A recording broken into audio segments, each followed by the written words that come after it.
Et de toute façon, on a vu bien avant que le monde allait bouger et il a déjà commencé à bouger. On a peut-être réglé militairement la question tamoule, mais on n'a pas réglé politiquement la question. Entre Sénégalais et Tamoul au Sri Lanka, le problème reste entier. Ils ne vivront en paix que le jour où chacun aura son État. Et où, nécessairement, par la loi de l'insertion géographique, ils vont reconstituer un pays ensemble, mais sur la base des intérêts bien compris de chacun. On a vu le Rwanda, entre deux peuples d'un même pays, se massacrer. On a vu, pour une élection présidentielle en 2008 au Kenya,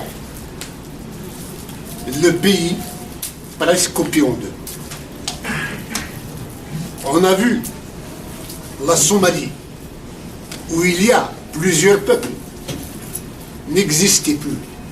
Voici un pays qui a un siège à l'ONU et qu'il ne l'occupe pas, faute d'État pour le représenter. Or, en Somalie, il y a le Somaliland, une partie qui a décrété son autonomie depuis longtemps et qui n'était même pas insérée dans le Somalie italien. Elle a eu son indépendance 5 jours avant la Somalie. Mais une fois que la Somalie avait obtenu son État, son indépendance, elle a été intégrée de force à l'intérieur. Et jamais ils n'ont consenti à être à l'intérieur du Somalie. Eux-mêmes s'appellent le Somaliland, mais à ce jour, il n'y a que 3 pays qui les ont reconnus. En tous les cas, on voit qu'en Somalie, les Shebabs, c'est-à-dire les islamistes, font la loi, on soumet la région à feu et à sang, et pourtant le Somaliland tient. Il n'y a pas de terrorisme là-bas, il n'y a pas d'islamisme, parce que le peuple est organisé et s'est édifié. Donc la Somalie est l'exemple de pays faillite.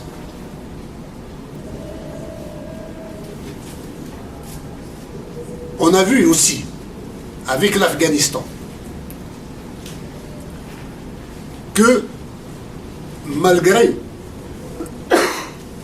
l'aide internationale qui est collectée auprès de donateurs et qui sont là pour chaque année venir en aide, ou tous les 4 ans, on organise une réunion de concours international d'aide à l'Afghanistan, la violence n'a jamais cessé. Importe peu, indépendamment du fait que Ben Laden y était à un moment. En plus de la richesse qui était l'opium, il y avait surtout 11 peuples à l'intérieur. Entre les Pashtuns, même s'ils sont majoritaires, il y a les Aziris, il y a les Ouzbeks, il y a les Pahlavis, je ne connais pas tous les noms. Hamid Karzai et les Occidentaux disent qu'il y a un gouvernement d'union nationale en Afghanistan. Un gouvernement d'union nationale, au sens où pourrait l'entendre la France, le Canada ou l'Amérique, c'est un gouvernement où toutes les forces politiques sont représentées. Dans nos pays du tiers-monde, si on peut reprendre la terminologie ancienne, ou en Afghanistan, quand on forme un gouvernement d'union nationale, on fait appel à des représentants de chaque peuple. Mais on ne dit pas qu'il y a des peuples. On nie ces peuples-là. Mais on leur donne une représentation à l'intérieur. C'est comme le gouvernement algérien. Il n'y en a pas un seul gouvernement où il n'y a pas un Kabyle. Mais c'est l'arbre qui cache la forêt. Hein? C'est juste pour dire que les Kabyles sont représentés, même si ce ne sont pas les Kabyles qui ont mandaté ce ministre à être dedans.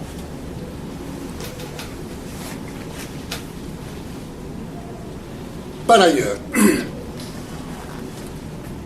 ces pays anciennement colonisés ont un vice de forme et un vice de fabrication. Il est illégitime, ils sont illégitimes et ils ne sont pas fiables. Illégitimes parce qu'ils ne sont pas l'émanation de leur propre peuple. Ils sont l'émanation d'un coup de violence qui est la colonisation, qu'il a dessiné, qui lui a donné même le nom. On se souvient que l'Algérie, par exemple, dans laquelle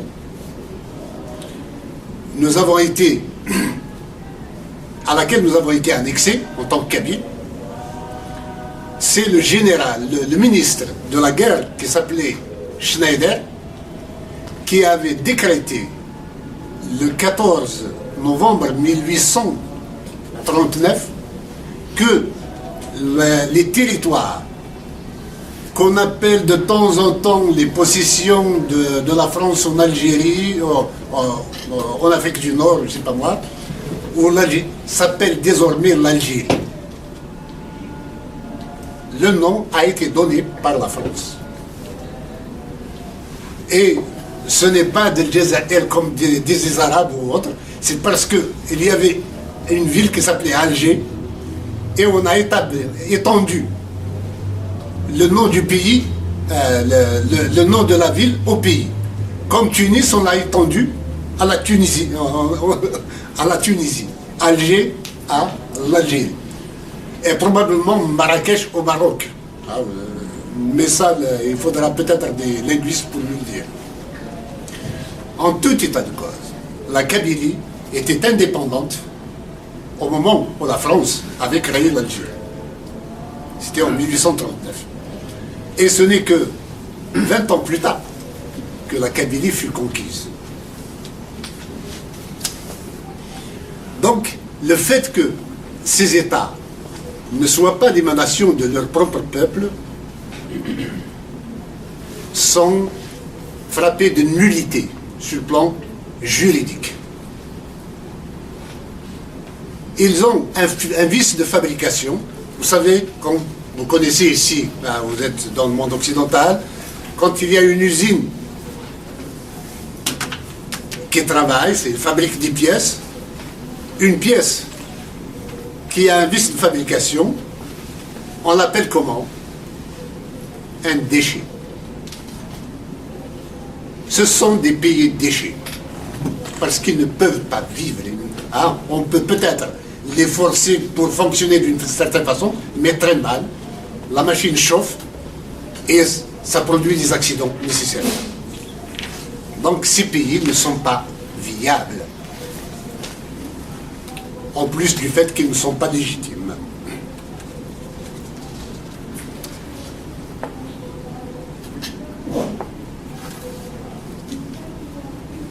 Alors,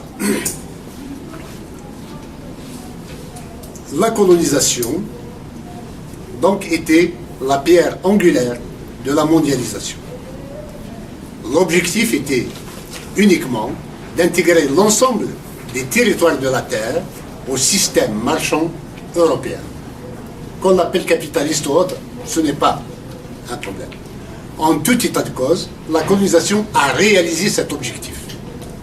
Ensuite, on s'était rendu compte que ce territoire immense était ingérable à partir des métropoles.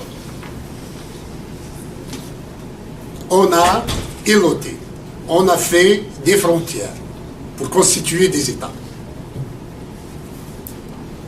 En essayant de les gérer par la colonisation, par des colons, on s'est heurté à une méconnaissance du terrain et à une absence d'adhésion des populations à ces États. D'où la décolonisation. C'est un phénomène naturel. Après la colonisation, la décolonisation, où on a remis les clés de ces États à des autochtones.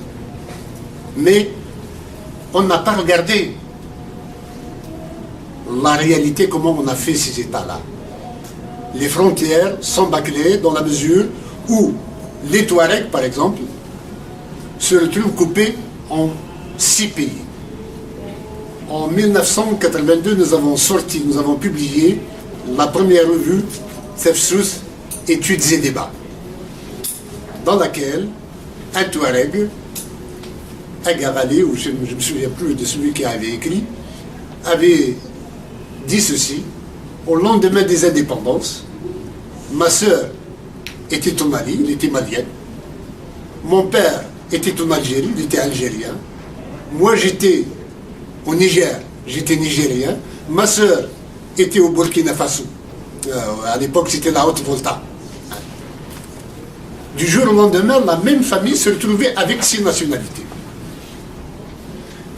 Il n'y a pas si longtemps, il y a 2 ans, 1 an ou 2 ans de cela, 2 ans, il y avait un reportage d'El Watan à Élysée. Et le journaliste rapporte que les gendarmes surveillaient trop les Touaregs à Élysée. Pourquoi? Il a été posé la question à un gendarme: pourquoi vous leur faites autant de misère? Il a dit: vous savez, ils ne sont pas algériens, hein. Ils ont 4 ou 5 cartes d'identité dans la poche chacun. Pour eux, c'est leur territoire, c'est tout à fait normal. Mais les États tels qu'ils sont faits, avec leur logique, on doit être à eux et exclusivement à eux, ou ne pas être. Ça se retrouve partout dans les pays anciennement colonisés. Donc ce sont des bombes à retardement. Un jour ou l'autre, les peuples à l'intérieur s'entre-déchirent, s'entretuent. Pourquoi? On a souvent pensé, au niveau des Occidentaux, qu'il suffisait de créer son État pour qu'il génère par lui-même sa dynamique, sa nation. Or, on se retrouve complètement avec l'inverse. 50 ans après la création de ces États, il n'y a pas de nation qui émerge. Au contraire, plus le temps avance, plus les identités qui constituent l'État se rétractent et se referment sur elles-mêmes. Pourquoi? Tout simplement parce que la démocratie n'est pas viable entre peuples. Dans les pays occidentaux, quand on fait de la politique, on est de l'opposition et on est de la majorité. Quand on est de l'opposition, si on présente bien, on renouvelle son programme, on jette un regard lucide sur sa société, on a des cadres avec lesquels on travaille, on communique bien, au bout d'un mandat ou 2, on devient la majorité. Et la majorité devient l'opposition, la minorité. Dans les pays comme les nôtres, ce schéma est impossible. Dans la mesure où, quand on vote, on ne vote pas pour un programme politique. On vote pour son identité. En fait, on ne met pas en compétition des programmes politiques de droite ou de gauche, de conservateurs ou de libéraux, mais on met en compétition des peuples. Qui va dominer les autres? Et la démocratie est tranquille. La démocratie n'est viable qu'à l'intérieur d'un même peuple. Dès qu'il y a plusieurs peuples, il n'y a pas de nation. Et donc, il ne peut pas y avoir de démocratie viable.